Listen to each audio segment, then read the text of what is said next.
speech, Lloyd Russel Moyle. Thank you, Mr. Speaker. It is a pleasure to follow the honourable member of Copeland and, of course, the members of Glasgow East and Southport who have also made their maiden speech. It is also lovely to come back to the House of Commons 15 years later, because, of course, I did my work experience here as a local comprehensive lad. Those opportunities for people from all backgrounds, allowing them to aspire to even be MPs, is vital in an egalitarian society. But it is often lacking in the current curriculum which has been imposed on many of our schools by this government.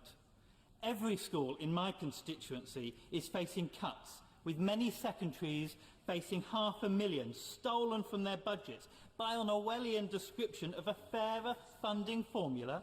It promises some of our poorest schools in my constituency to lose out the most.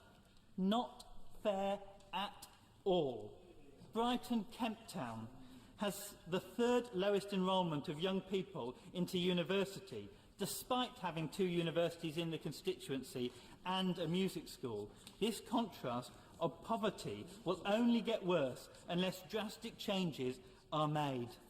Only yesterday, one of my primary schools had to write to parents saying teaching assistants would go and classes are going to be merged to make ends meet. One school has had to resort to asking parents to supply the very paper the children are have to write on. If money can be found for a sweetheart deal with Northern Ireland, a lifeline can be found for the very future of our schools.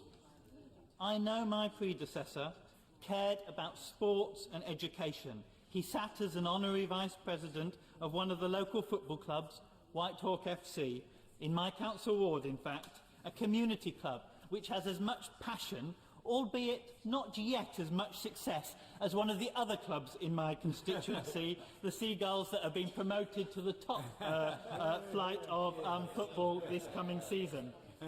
I also want to praise Mr Kirby for being described as pure grit by the Conservative Home website. And in that regard, I hope to follow him. I hope to be the grit between the Tory DUP alliance and their plans over Brexit, which will harm my community. Mr Kirby said in his maiden speech, 500 years after Brighton was invaded by France, we were suspicious of Europe. As the HQ of American Express Europe, I must say that is not the Brighton and Peacehaven I recognise. The place where Queen Victoria set sail for her state visit to France, a city which last year almost voted 70% to remain in the EU, a town in the 1930s, and the towns in my constituencies of Saltdean and Telscombe in the 1940s, which hosted international children's camps and festivals of young people and kinder transport organised by the Woodcraft Folk and Socialist International. It is a constituency to me that is open and tolerant to the world and to the EU, and not suspicious of it. I spent many years lobbying and negotiating in the EU for an Erasmus programme, because I value the work that youth work does. But they have been cut to the bone. The JOF in my constituency and the BYC, both are the defenders of many young people turning to extremism, and they are the last line to support young people in education. But youth services, underfunded and misunderstood, have become the first victim of local government cuts. Austerity, which has become, which harms the most vulnerable and helps only the most wealthy. Mr Speaker, poor services and housing leads to poor academic attainment, poor health outcomes and a weaker economy.